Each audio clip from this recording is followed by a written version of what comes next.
Bismillah ar-Rahman ar-Rahim. Hello. Hi, we just started talking a few moments ago, and we agreed to have this conversation on camera. So my name is Mansoor. I have a channel with my brother and friend called Hashim. It's called DawahWise. So you're more than welcome to go and have a look at our channel and look at the contents. And you said your name was Oskar. Oskar, So it's a pleasure meeting you, Oskar, in this park. It's interesting. So is this what you do for a living, Mansoor?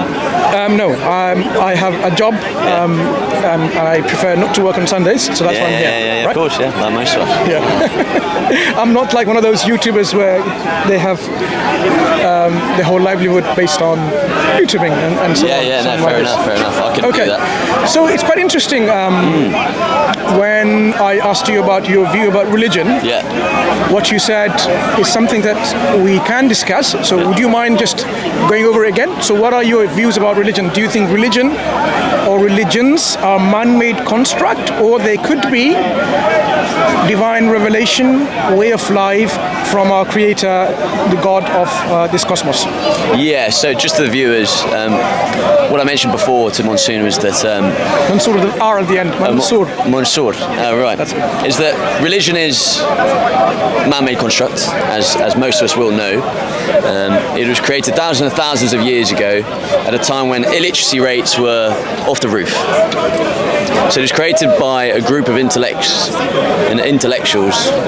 that in a way wanted to show us what life was really about, wanted to give us a glimpse of the truth perhaps. All of these are just theories, but to do with illiteracy rates is very much a fact. Literacy rates have gone up eventually. It's completely just made up. It's a beautiful, it's what I call a beautiful placebo effect. If you believe in something enough, then you will have true faith over it. But it's all created. Okay. You're Islamic, right? I'm a Muslim, so I believe in a religion or a way of life called Islam. Did you believe in what my ideas are, what my theory is? I was just about to say you've articulated your position very well, but what I would argue, what I would say in response to what I've heard is this: you're entitled to have an opinion on this. So what I would rather like to do is actually go a deep dive inside where this view comes from, because if there indeed is a creator, and the creator is wise and perfect and created us for a reason, then we would expect the creator communicates to the creation and informs us why we are created, and that is actually the essence of the religion. Religion tells you the purpose of our life in this world. So your statement comes from, or your view that you have comes from an assumption that there is no creator, and hence you're trying to understand the world and world ideologies around a concept in which there is no creator. So it's all about we are what we are here, and we need to explain ourselves in terms of how people come about these kind of systems in belief. So that is important for us to now to go a little bit deeper into this concept about the creator. So do you am I right in thinking that you don't believe or you don't affirm having knowledge of a creator for our universe? Actually, no, I completely believe in God, but not in the God that we've created in our minds. So I believe in a mathematician, I believe in the Fibonacci sequence and physics and science and everything that will back that up. But I believe that we've created a God in ourselves through our own intuition. We're highly intelligent animals, and we are superstitious. And I think we've created this superstition that there has to be a God. And the problem is that this is all so subjective, because you can have your own idea of God, or you can be told an idea of God, And I think we're very much getting way too focused in what we've been told all the time, But it's all just created. So we're taking somebody else's opinion It was written thousands of years ago, and we're using it as our own. So we've lost our ability to think for ourselves. And this is how we go to war. This is why we do evil things, because if you're indoctrinated and you're not conscious of that indoctrination, then you will be led astray. You'll be led to war. Okay. So from what I understand, you don't believe in a concept of a creator or deity or God in the sense that theists, or those who believe in a God, affirm.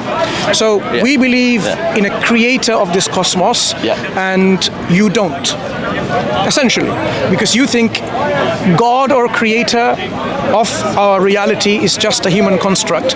It's a mind, something that our minds have produced or brought about to explain something, or explain away something. So I'm right in assuming that you don't believe in the existence of a creator who has created this universe. That I do, did you say? You don't. That I don't? No. You don't believe... But I do. Do you believe there's a creator which created this universe, including human beings? Yeah, so you got religion, you've got the hundreds of religions around the earth. The mind you, some are just practices, like Buddhism. It's just a way of life, as you mentioned before. But all of those gods are depicted in a certain way, and I do believe there is a mathematician, potentially. What do you mean by mathematician? A god, a creator. Creator who has created this universe. That's created absolutely everything, absolutely. However, the way we depict God, I think is false, if this makes more sense now. Okay. So I believe in a creator. I got you. So you believe in a creator. Now let us understand what are the qualities or attributes or properties of this creator who has created, attributes, qualities of this creator that you think has created this universe. So let's start with some of the essential attributes of this creator, and then we can move into the question of whether the religion are all man-made or some of them are man-made. I would agree with you. There are some religions which are man-made, but where I would disagree with you is that there are religion or ways of life or ideology from our creator, the creator that you and I now believe in, that we affirm to believe in, has indeed given us this way of life to live accordingly to telling us why we're here, where we came from, and where we're going. So this is what constitutes the religion, what we were talking about. So people may have misunderstanding about it.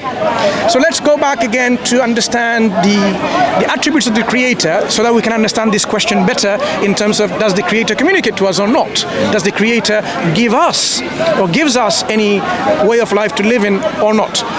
Essential attributes. It's a bit of a hard question to answer, to be honest, because I'm basically creating my own God. So I suppose my own God would think not too dissimilar to myself. You know, and my sort of attributes and my philosophies and morals, if that makes sense. I'm not. So it's very. So if I were to ask you what are the attributes of your God, it's very easy for you to answer because you know your God, just because you've read the stories. But not necessarily. But I don't know my God just because I read stories or history or reports or narrations. So one question: So, have you delved into other religions other than just Islam? Yeah, quite a few. And spirituality and spirituality has nothing to do with about the reality of this life, because you can be spiritual just reading the Harry Potter if you want, for example, and become spiritualized and say, oh, you know what, I need to be kind to the toads and rats and whatever, right? I'm just giving an example. Yeah. You can become spiritual. You can become something within your heart and you feel that way, express your emotions in a particular way. But that's within religion as well, with the Holy Spirit. No, religion is not devoid of spirituality or connecting your heart with God, because that is one of how you connect to your God, with your heart as well as your mind and intellect, right? Yeah. So it's not just you connect yourself, you just, that's it, blind following.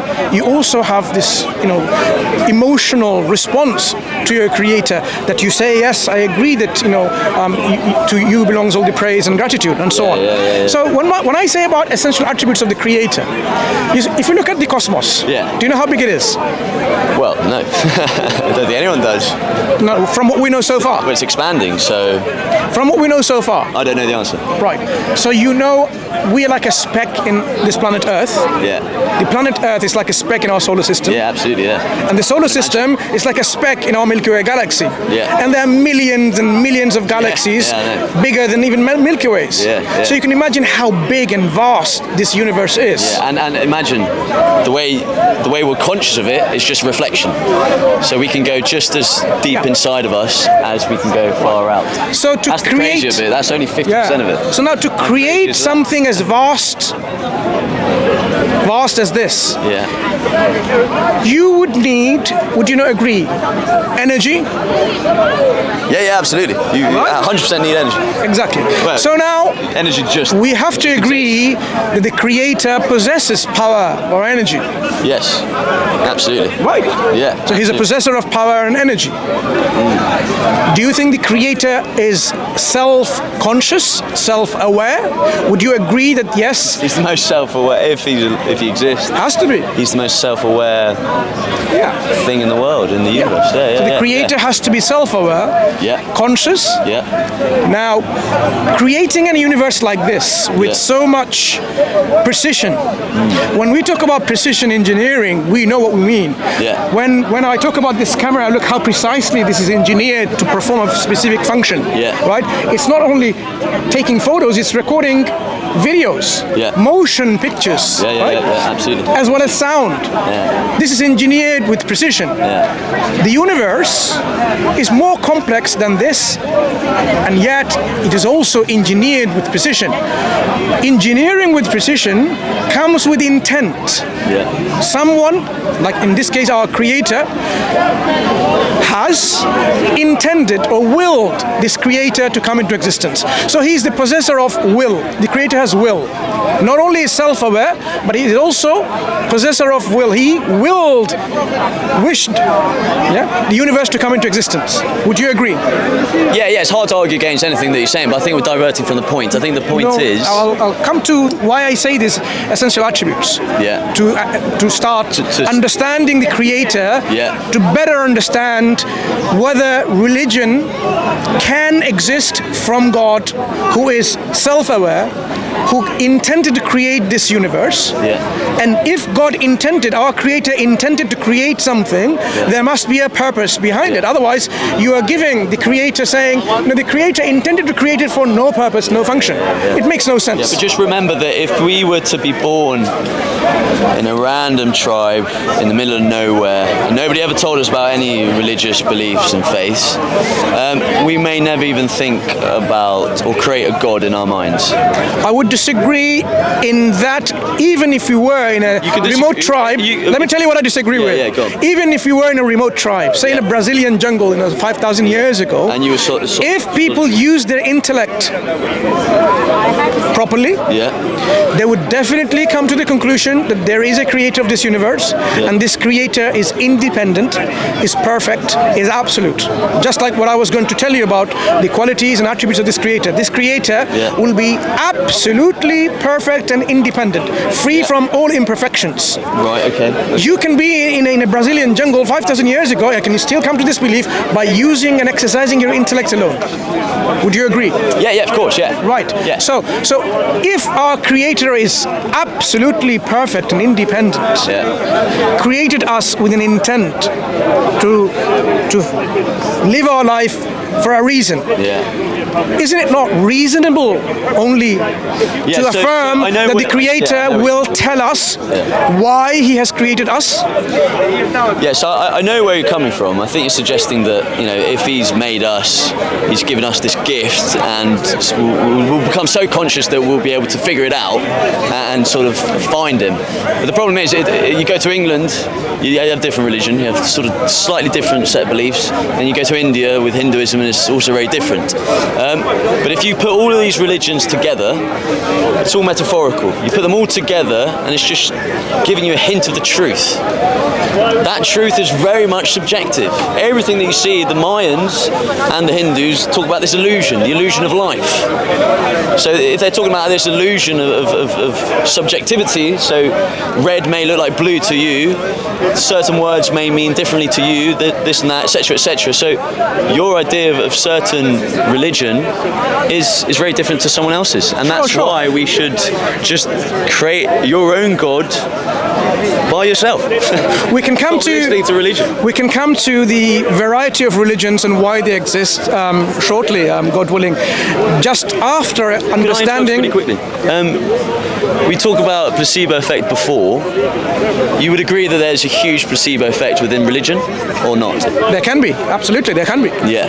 Yeah. So, but my disagreement is not there. There's a lot of things I can agree with. There are man-made religions. Yeah. Religions can, give people this placebo effect. Yeah. It's certainly the case in many religions. Yeah.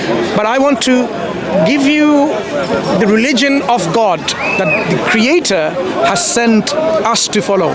So we need to now establish, as we are doing so far, Can I ask reason. you a quick question as well? How do you think our intellect was triggered? Was it through the use of psychedelics, magic mushrooms, through something that we took in? No. Or would it be death experience? We believe our intellect is already a gift from God, differentiating us from other forms of creation, because we have a purpose to fulfill in this life. We're not just ordinary animals, they just follow their instincts. We have something more than instincts. This intellect is a gift from God in which we can exercise it to come and arrive at the conclusion that we are created for a purpose and we can fulfill the purpose that we are created for. So let's go back to what I was saying. Yeah. We can affirm that the Creator, who is absolutely perfect, would send us this gift, reason, telling us the reason of our existence, the purpose of our existence. If the Creator created us with this sophistry, this sophistication, this complexity, and this precision engineering, we can affirm safely that our Creator would tell us also why He has created us. But however, are you thinking individually, or are you thinking as a society? Because if it's as a society, then you'll just let the elite rule the way you think. Yeah, of course. When I say human beings, I'm talking about human beings in general. So we can human beings in general. We can talk about humanity as a creation of God, has been informed by God, our Creator, the purpose of our creation. Now, you would agree that yes, it's reasonable to affirm that, because a Creator who is created with this kind of sophistication and precision would tell us why He's created us, why He has made us different from any other forms of creation, why He has given us the intellect. So if we affirm that yes, the Creator... Would you consider yourself an intellect? Would I consider myself possessor of intellect? Definitely. And I would consider every one of us as possessor of intellect. If there was no religion, would you create your own religion? Would you give your hypothesis? When you say if there's no religion, the fact that there are religions already around, this hypothetical question seems meaningless for now, right? So we can go into hypothetics. No, surely not. Because religions are already here. It doesn't matter. If there are no religions, people still will come to the conclusion that there's a Creator. If there were no religions now, people would create their own religions. No, what I'm saying, if there are no religions, like the examples of, say, this Amazonian tribe in an Amazonian jungle 5,000, 6,000 years ago, they will still come to the conclusion that there is a Creator, and this Creator is absolute, independent, one, and unique, right? So we want to now understand, is there this belief that we are talking about, is it meaningful to affirm that the Creator can and would inform us about the purpose of our creation? Right. So how would that communication from the Creator come to us? Individually. Okay. So this is one way. Fine. Individually. The Creator can tell you individually why He's created you. Or you can be of a lesser intelligence, not as conscious, and just follow what you've been told you must think, aka indoctrination. Let's not talk about how people can think. We're talking about the ways our Creator can communicate to us to inform us of our creation and the purpose of our creation. So you gave one example of the Creator can give us the purpose of our creation by telling us individually. Yeah, that's one form of creation, isn't it? Yeah, absolutely, yeah. Now, suppose I told you, the Creator told me the reason why He's created is to make me the king of this country and the world, and all of you should give me pledge or allegiance to me, and all your money, all your wealth, you should give it to me. I am not here in 21st century now. I was always there in the past in different forms, right? So you're only seeing my current form. I was there in present. So would you agree with me and give me allegiance and pledge and your wealth and everything else? I'm not sure what the question is. So I said the Creator has created all of us. Yeah. He told me why. Yeah. He told me that he wants me to make me the king of this world. King, the ruler of this world. And all of you should be my subjects. Yeah. And I'm telling you that. Right. Would you believe? You should believe, because God told me that, because He's told me individually, personally, with a personal validation stamp. There you go. Personal seal of approval from our Creator. From my point of view, what it looks to be is that you're mistaking your own thoughts as someone else's thoughts, as the Creator's thoughts. But I believe that you manifest your own thoughts. You could even suggest that each one of us is God.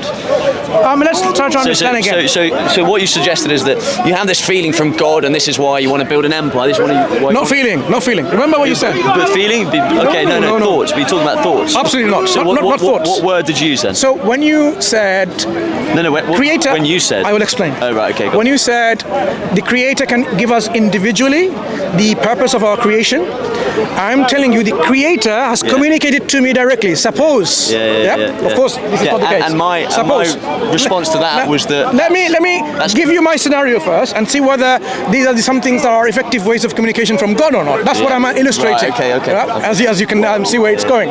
So the Creator has communicated to me, telling me, suppose He's done that, telling you that He wants me to be the ruler, the king of this planet. In fact, the whole world. And you should give everything, all your money and your wealth, your women and so on and so forth, to me. And I'm telling you that. So you should listen to me. Yeah, no, it's the things that you could argue the same thing with. Why would you not listen to me and follow me? Because that's what the Creator directly told me, personally, with a personal seal of approval. Yeah, you're sort of touching on how the Vatican came into power and how they. Forget about Vatican. Me, Mansour, is telling you that is what your purpose of life is. So what I would do is most probably refuse your quest. The Creator, I am telling you, has directly told me. I wouldn't. Directly. I wouldn't believe it. I wouldn't believe that the Creator is come through you. Right. I would believe that is just a man-made construct. Fine. And it's just created like a lie is. A lie is not the truth. It's just created. And you could manifest that as God, as if God is telling you to do that. So now you've pointed out one flaw in a communication. Yeah, exactly. I was going to say that now. I was thinking about saying schizophrenia. You've highlighted. So you have highlighted. I didn't have to do it. You have highlighted a limitation. When you start hearing voices. Exactly. It doesn't necessarily. Exactly. And imagine if you had. This was. You believe this is right. So you now realize why I say that. The reason why I gave you this example is to illustrate a limitation of this form of communication in which people will object, refuse to believe, even though retracting the argument, which I like. Exactly. Even though, very good, very smart. even though, you said this would be a nice form of communication. It can be. Yeah. But as you can see, people would not believe if individually people were given this communication. Right. No one is able to validate that just because some people say I have received revelation or communication from God. Yeah. So that brings us to the point where we say the Creator chooses among the people certain individual that he raises and brings up and uses this as agency, as prophets and messengers, as spokesperson to tell the people the purpose of our creation, and they are also given something along with this so that people would not reject this message. Yeah? And that is evidence and proof. So the Creator chooses prophets and messengers who are the most upright, who are the most reliable, truthful individuals, and gives them the evidence for what they say. Yeah, so that people can believe in their statements. Yeah, the reason it's so hard to argue against religion is because it uses a lot of evidence, of course. A lot of it is metaphorical, but behind it there's a lot of truth. So this is the difficult thing about religion, because personally I'm in a limbo, because science backs religion, religion backs science, kind of thing. It works together. It's all the truth, but you should take it with a pinch of salt. You should take it as a metaphor rather than the literal We'll talk truth. about generalizing religion or going into specific religion. I'm on just establishing what and how we can understand what religion can indeed be from God, our Creator. Yeah. So far, what we are establishing is individual revelation is going to be quite problematic to people in general, because everyone will bring their own ideas and thoughts, and whether it's you call it schizophrenia, whether you call it inspirations, people will disagree. Or thoughts. That is why it is not a foolproof method of communication from God in that sense.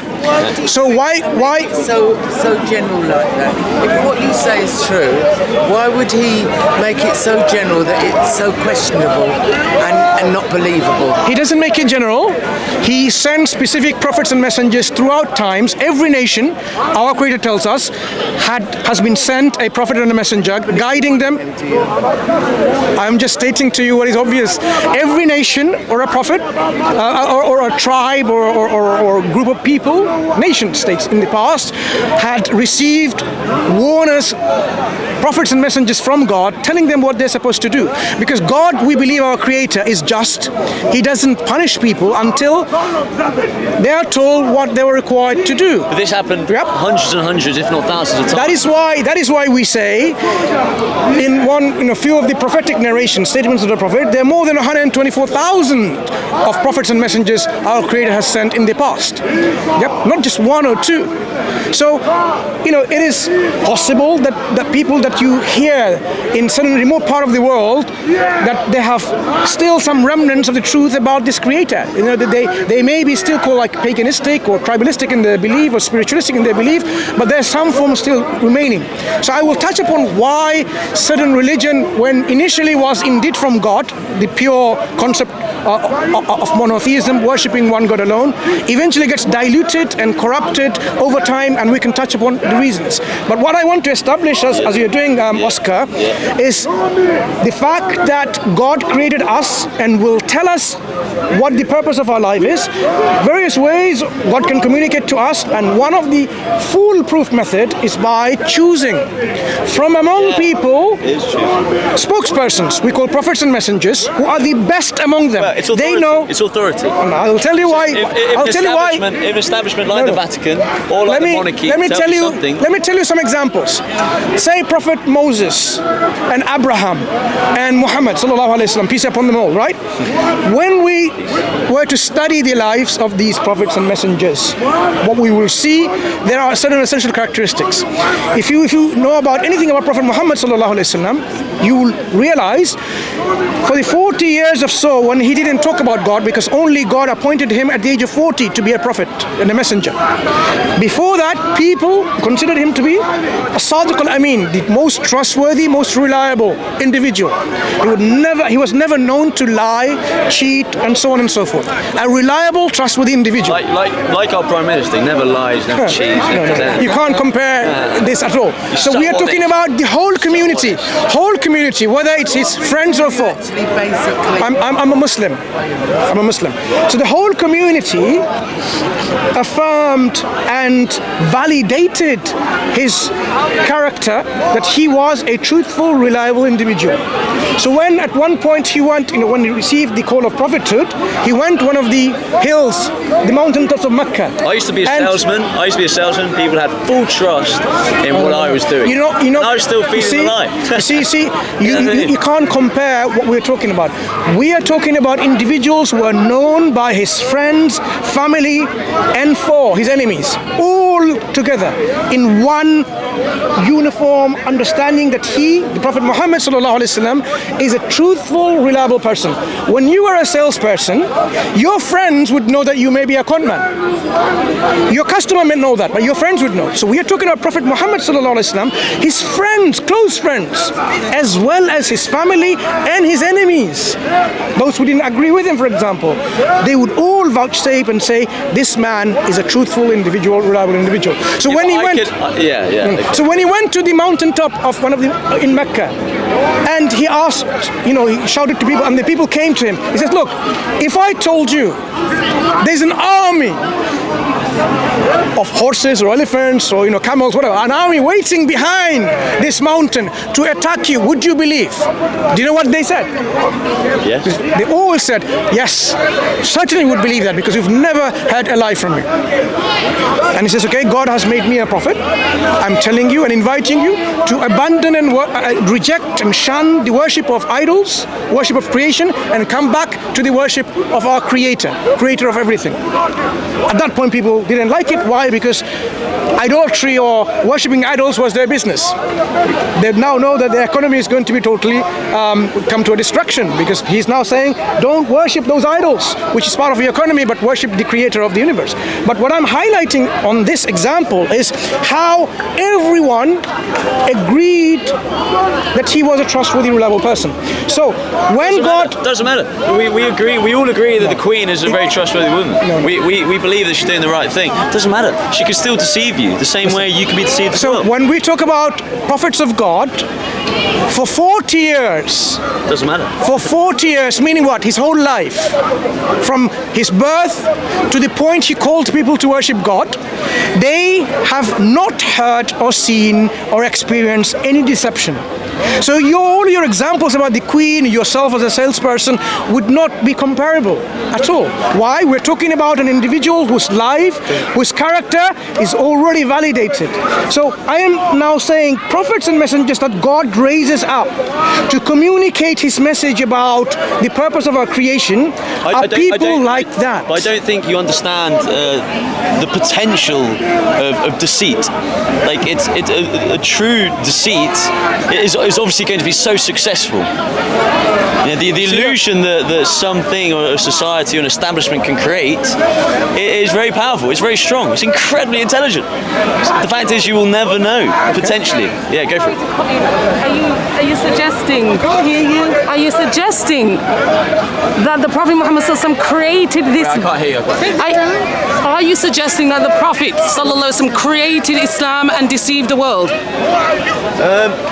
So my answer to that is that, because I've been studying and reading a lot about loads of different religions, and all of these religions were created at a time when illiteracy rates were off the roof, and virtually nobody could read and write. Only the intellects of the world, the hyper intelligent, created it. What should we do? Go next way. And for that reason, I think that potentially it was created in a way to fuel the economy, fuel war, and create an established society. And it is our society. What's the purpose so how do you purpose to make us feel good? So okay, that was 1400 years ago. What about now? Like, are you saying that we all lack logic that we couldn't read because we can read now. Everyone reads now. That we can Everyone's read now, and people have intellect and logic. And so now when I read, and when the rest of all the other billions of people around the world read and memorize, are you saying that they're not using logic because they're illiterate? How does the message relate to us today? Yeah. Atheism has never been highest. That's my answer to that. I'm confused because today we've got some of the most intellectual people on earth that ever exist today. We're in the most technological age. So my question to you is, if the people 1400 years ago were illiterate, the Prophet was illiterate, what's the situation today then? Are we all illiterate? Yeah. No, absolutely not. Logic? No, absolutely not. But a lot of us, well, first of all, it's been ingrained into our society for thousands of years. So eventually, the religion, idea of faith, idea of a God, etc., etc. Then, where did you come from? Did you create yourself? So this is what we're talking about. This is what we're discussing. This is what we were talking about before. I have a question for everyone. Did you create yourself? No, he believes in a God. So that's why we're discussing. I believe in a mathematician, and I believe in. Sorry. So let's come back. No.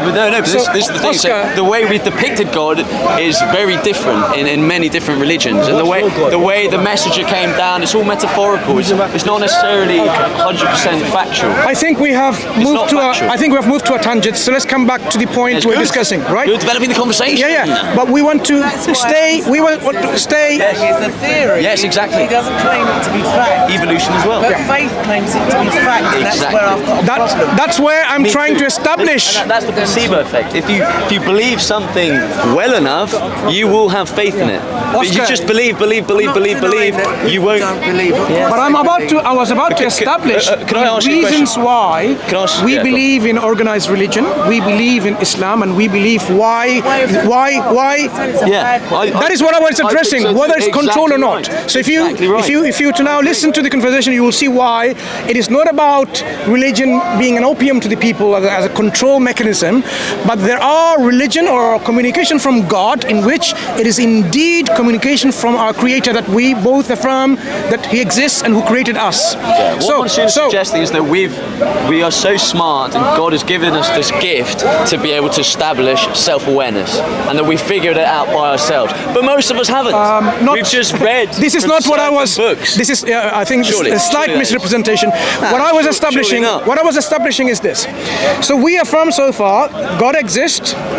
God is most perfect. The Creator is most perfect. we He's do. independent, absolute, possessor of will, possessor of energy. He created this universe for a purpose. He created us with an intent for a purpose in this life.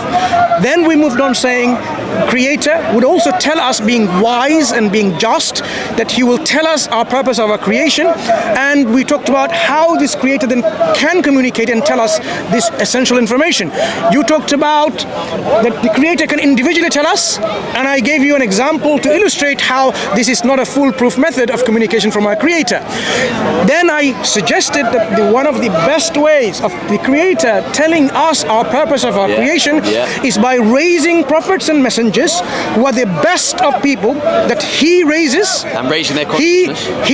He molds them up so that people can listen to them and also accept them, because they also not only come with the message from our Creator, but come with the proof for that message. There is no proof. Wait. Proof. This is my assertion. This is your hypothesis. My assertion is the Creator gives them evidence. You can ask me, where is the proof? Then the conversation moves on, and this is precisely what I'm trying to do. Exactly right. You see, yes. Here is the difference. It is As Muslims, we make assertions and claims, and we substantiate that, because the onus is the one who makes the claims. I'm making the claim, so the onus is on me. Would you not agree to substantiate it? I'll give you an example. I was raised as a Roman Catholic, right? We were told that Jesus rose from the earth and went up on a cloud to heaven. Now, when I studied science, clouds are made of vapour, so how did he do that? It's impossible, isn't it? Yeah, it's metaphorical. You know, he walked on water. How did he do that? He stepped in a puddle or something. I'm not trying to be funny here. No. I'm just trying to be realistic. Logical, yeah. You see? None of it makes any sense to me. And, What we are talking about, right. just to... Let us speak. So what she's mentioning is that, physically, scientifically, a lot of what's written in the Bible is impossible. It literally is impossible. However, metaphorically, it can mean something a lot greater. And a lot of the Bible, a lot of the Quran, a lot of most religions are metaphorical, right? It's up to your own interpretation. What did you say, sorry? Can I now respond to this point? What this lady said? What did you mention? In the Quran is metaphorical. Because it's based on belief. But Quran, out of all the religions, I've read into. What's the name? Oscar. Okay. But can I say one more thing, just to clarify? Quran, out of all religions, is the least one that I've actually read into. So please correct me. I've read into Hinduism, Buddhism, That is Christianity, precisely loads of the others. purpose here today to I don't talk know about. much So if you haven't read into it, does it make sense to then say that the Quran, to lump it with every other thing that you probably do have some basis on, and say that it's metaphorical, based on what? What research have you done on it? What scholars have you spoken upon it? To do with astrology. Huh? To do with astrology. To ask you, and yourself actually, have you watched Zeitgeist? I don't want this. It's a good story. Not on my speech. Go ahead. Okay. Have you so watched let me just. viewers on YouTube? I recommend Zeitgeist. But even in the Debunking Quran, religion. They say that man and woman were Right, taken so- from the dust, let us and speak. a bone was taken from the other person. This is not possible. Okay, do you And the rib of a man in Christianity. Do you understand the Would concept he made? you like to hear some responses to what you just said? Let him talk. Do you understand the You concept? can't create. I hate being on camera, I hate being on You're not on camera. But you understand the concept that there's an all-powerful creator, right? Yeah. Now, logically, if there's an all-powerful creator that created everything, Yeah. is it not possible that this all-powerful creator could do things within the creation that you and the physical laws would not allow? Yeah, no, it's true what you're Okay, saying. so then it is not illogical, hence the walking on water, but it's- hence the split in the sea. I've just If heard it. No we one can see it deduce anymore. properly what the... What you're telling me Control to your do breath. is really, It's not going to show. No one can read it. No, you It's haven't. blurred now. It's blurred. You haven't given You the man the understand? chance. I have build blurred. upon So his people will argument. see blurry What, things. They Monsoon? won't even see it anymore. But you haven't given him a chance to build upon his argument. No, because he's repeating. Okay, we've gone And he to. keeps repeating what he's been told. No, he's not repeating what has been told. He's trying to conduct a logical framework for you to build upon each step. His belief of God, whether it's logical or illogical, he started from there. I wasn't here, but I'm assuming that's what he started on. Then he continued. Okay, then continued with messengers and whether. Okay, so we've agreed upon this point. Yeah. All right. Let him now expand from there. Yeah, no, but we've spoken about this. Thank you very much. We've spoken about So let's come back to the point the lady made here. There are things that you read in the Christian scripture. Jesus walking in water doesn't make sense to you at all, right? It doesn't. Yeah. It shouldn't make sense to anyone. So what we are dealing with now here is called scientism. In for everything that science is able to explain is true. Anything that science is not able to explain cannot be true because it doesn't make sense. Do you know? We're created out of atoms. If you allow me to explain, I've heard what you said. Believe in. And let her speak. You've spoken loads. No. what I'm Sorry, saying is- you made a statement. It's only fair that you allow me to explain that. But you say that this is all possible because he's the. No, I didn't say anything like that. I am just simply explaining. I am simply this gentleman explaining. did, Would you so- allow me to explain? But what I'm saying is we're made of atoms and we're made of cells and all these different nerves and things. You can't create that from dust. Dust is dead. It's a dead particle. It means nothing. You can't Can create. an all-powerful being do that? No, I don't believe that. Okay, so no. I don't believe it. Okay. Would you you allow do- me to respond? so sorry. Thank you. Right. Go ahead. Thank you. So you see the idea that you can take a cell from a body and create another one of you was considered 200 years ago magic. Do you know that? Yes. Right. Today, we can take cells, just one cell, and we can clone into another of the same form, whether it's a sheep or a lamb, and so on and so forth. Yeah, this is why before I said. Sorry. Let's sink this in for a bit. It's hard. Yeah, it's hard. 200 years ago, 200 years ago, I'm just giving 200 because science wasn't as developed as then. Yeah. We would have considered this if anyone said that. Magic. You can take a cell and you can just clone me. Impossible. Impossible. The science at that time only allowed people to think in a certain way, because the scope of science is such that it wasn't within their understanding that it's possible to clone someone from one cell. But today we are able to do that, and we appreciate because we know science a bit better. But we know things this. like We know things this. like look, things like They claim that we've created please. dust. When we say dust, the earth contains essential minerals which are also found in our body.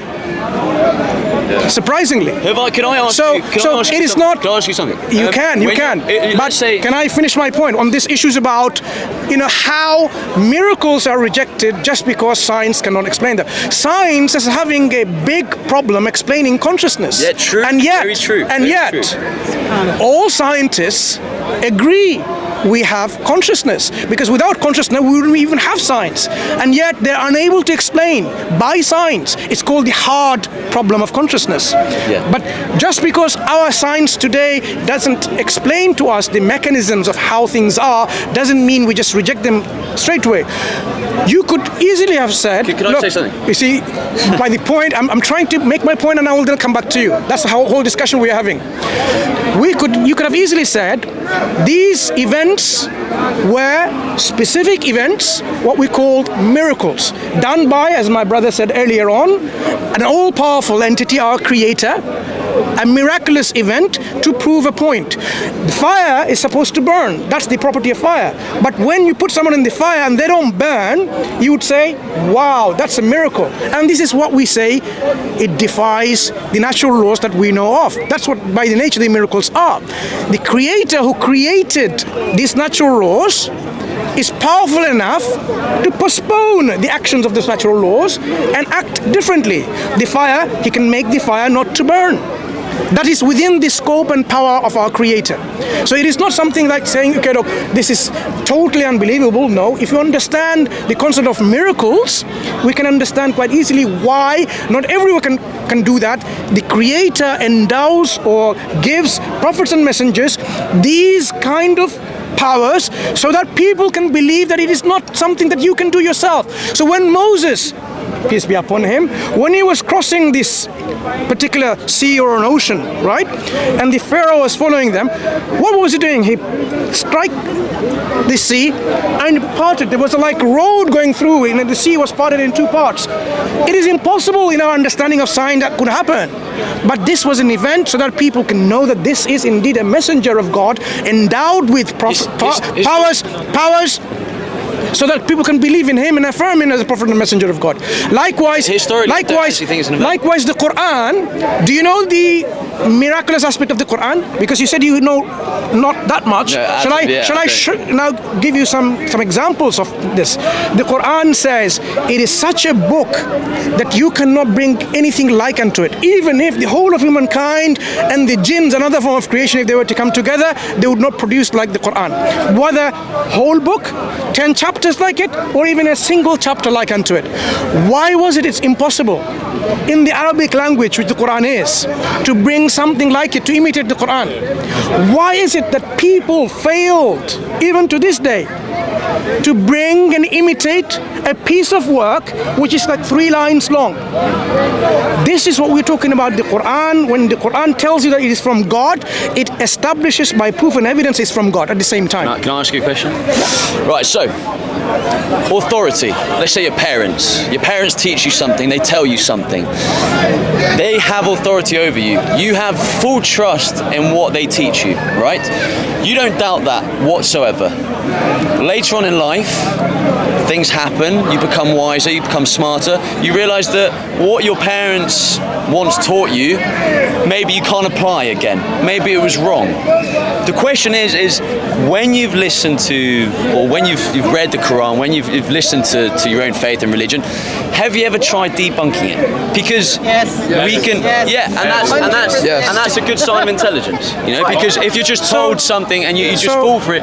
Just to affirm what you're saying, affirming both of us. The Quran says, had this been from any other than God, Wait, actually, back to you. So, Had how did you try debunking it? can we just leave to this one conversation? Right? I'm about to give you that example. The Quran itself tells us, had this Quran been from any other than God, you'll find within it many discrepancies, many contradictions. There you go. Should you ask this little girl what she thinks? Straight from the I have a box. good answer. Are you listening, Oscar? Yeah, go on. Straight from the Quran itself, the Quran offers falsification tests.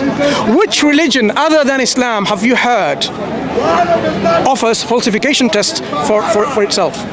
No. If it's applied and you falsify, That wrote it was pretty smart. Yeah. That's all. No, yeah, the elite. But you could look at the elite. complexities of music even and see the intricacies of no when we talk about falsification tests, as an orchestra. It's you sit in awe and look at it and think, how did they do all that? But they do. You see, the human brain is very clever. orchestra, music, you can imitate. The Quran you can't. That is why the Quran is saying, why is it impossible for you to imitate the Quran? Why have we got the Bible? Some parts of it are quite parallel. The Bible has suffered within the hands of man corruption. The revelation that was given to Moses or given to Jesus Christ, it suffered corruption in the hands of man. And that is why you find many forms of things within that scripture. Did you know Christianity claims the same thing, that other religions are a corruption of their Which religion? falsification test have you heard from Christianity? Same thing. Can you give us one example of a falsification test from Christianity that they have applied it? I've already said it's just the Quran. Right. But that doesn't make it. Right. No. That's not encouraging. What is important then? What is important then to understand? If the Quran says, if the Quran gives you information over a period of 23 years about anthropology, about history, about economics, about sociology, about biology, about botany, about astrophysics, so on and so forth, all as fair avenues of life, and it tells you, if it wasn't from God, certainly you'd find many contradictions and discrepancies. That is what exactly we think so. If it was from a human being, that human being would make mistakes, would contradict, would be inconsistent. But the Quran, talking about all of these things over a period of 23 years, does not have any inconsistencies. That is the claim of the Quran. Does it contradict itself? Of course not. That's what the Quran is saying. If it does, it's not from God. That is the claim of the Quran. If it doesn't contradict itself. No, if the Quran has contradictions within it, it cannot be from God. That is how you can affirm or reject the Quran from a divine origin. This is why religion is so smart, because it's very hard to 100% debunk, right? I can debunk many religions right now by showing you that these are the reasons why this religion cannot be from God. Doesn't matter. You can't 100% debunk any religion. Yes, you can. You can't. Sikhism, You can. Hinduism, Buddhism. But Buddhism There's is many things you practice. can. Buddhism is a practice more. It's Yeah. practice, yeah. So- No, but you can't, because nobody knows if God actually exists or not. It's just this idea that we have. It The is- statement you've made, it's Oscar, the that theory. nobody knows God exists or not. That itself, a statement which is not very meaningful. I'll tell you why. Nobody knows. How many nobodies have you spoken to? How many nobodies are there? Yes. How many somebodies have you spoken to? Very few. So you can't say no one knows when you haven't spoken to everyone. That's number one. Has God ever been proven? No. Of course. No, it hasn't. Of course. No, People reject. God has never been proven No, or God, disproven. This is the thing. God has never been disproven or proven. people reject the proof of God. So when people hear People God, reject. True, there's never been it's disproven or known proven. as schizophrenia. People reject the proofs of God. So the point I am making so far is this: when we talk about God chooses prophets and messengers, I'm going to bring back to the point, because I'm not going to go entertain every single people here. Because I have a specific reason I wanted to speak to you about your position about that religion is a human construct, man-made construct. And so far we've come to the point that yes, religion can be from God, but the point is, how do we establish, how do we know which religion is from God or not? How does God communicate? And I said individual communication is not foolproof. When God chooses a prophet and a messenger and gives them proofs and evidence, that is a foolproof method of accepting a communication from God.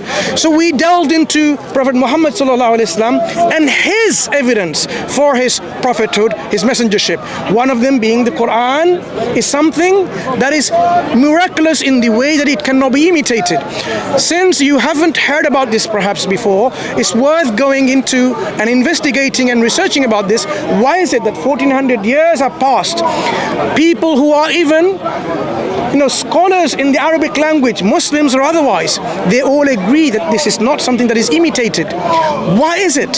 So this is a point that needs to be seriously addressed. The Quran offers this as a proof of its divine authenticity or divine origin. If you don't like it,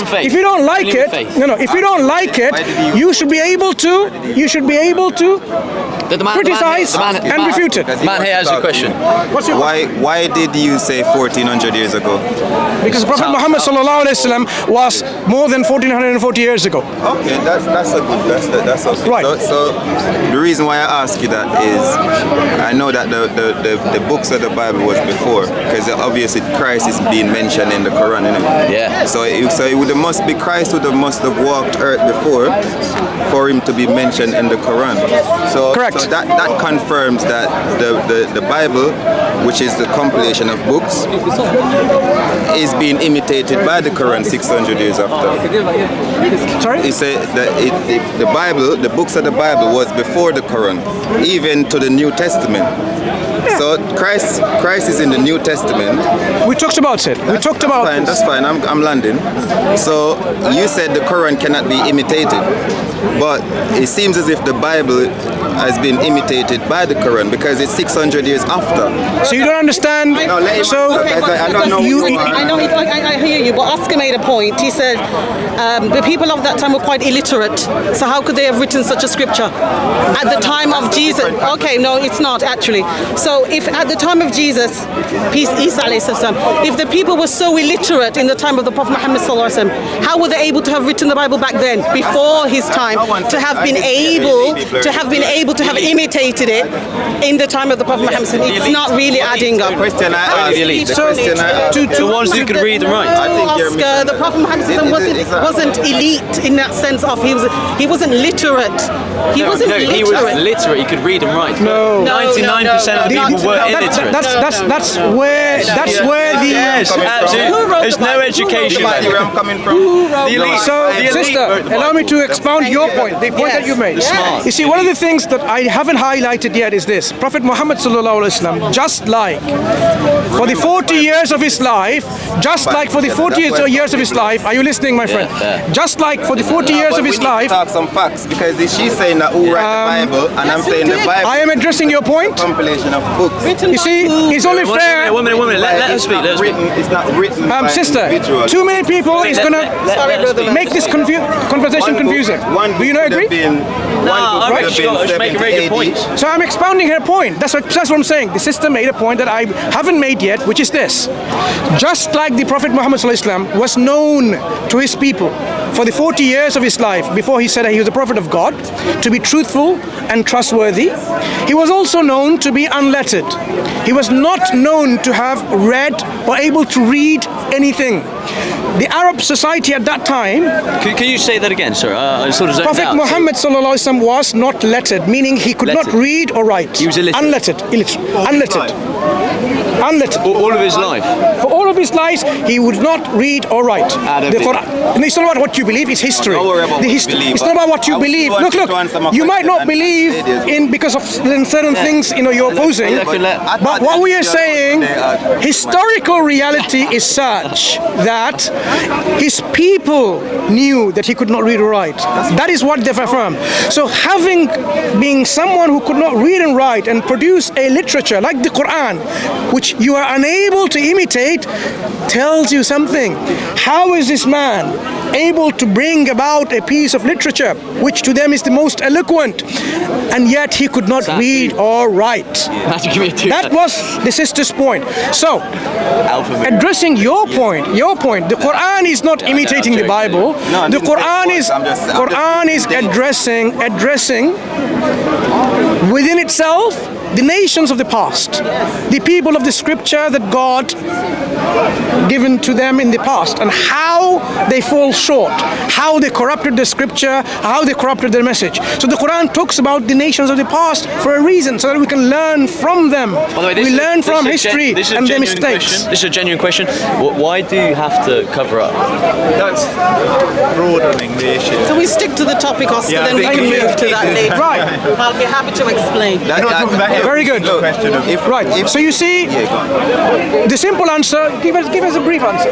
Well, first and foremost, Allah subhanahu wa ta'ala, the Lord of the heavens and earth, asks the believing women to cover themselves when they go out, so that you may be protected and not be treated as some type of, meat, perhaps, as we see. I've read that. Yeah, I've read Not that. necessarily to be, out there exposing yourself for every, person out there. To be objectified, yeah. Which actually you can see quite frankly happening. I've read that before. I remember now. You Yeah. seem like Oscar, Whatever context. it's been a pleasure speaking to you. Do you have any questions No, before we end absolutely this? not. No, God bless Right. you all. So, Mwah, baby. have you read the Quran? I've read parts of the Quran. Parts of it. We have a Quran for you, a gift. Thank you very much. So please, you as a woman, you're let's do it like this. yeah. Yep. Read and reflect and ask questions, and perhaps you can take on the next step. Yeah, Why the fantastic. Quran indeed is that revelation, that communication, which tells us our purpose in life. Yeah, fantastic. Okay. Only then we can then move to the next step. So it's a pleasure Thank you very speaking to much. you. Absolutely. I apologize for all these interjections, because it it's okay. wasn't meant to be a crowd involvement. It was only a discussion between me and Oscar. It's good. But it is still okay. And if you felt offended because I didn't entertain your deflection, that's me.